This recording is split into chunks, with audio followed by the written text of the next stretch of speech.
Di arah Zaporozhye di Tenggara Rabotino, militer Rusia sekali lagi menunjukkan keahlian mereka dalam berhasil mengalahkan target musuh yang teridentifikasi.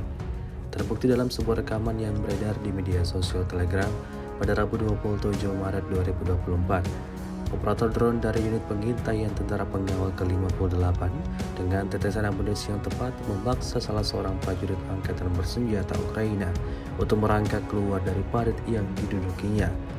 Alih-alih selamat setelah berusaha kabur dan menghindari jatuhnya granat Rusia, tentara itu justru semakin kewalahan saat rentetan granat jatuh di sekelilingnya. Hasilnya, sesuai yang diharapkan militer Rusia, tentara musuh yang sebelumnya berusaha kabur itu seketika tidak bergerak. Ia tewas mengenaskan. Hingga video ini beredar, beragam respon diberikan warganet.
X sekarang menghadirkan lokal menjadi Indonesia.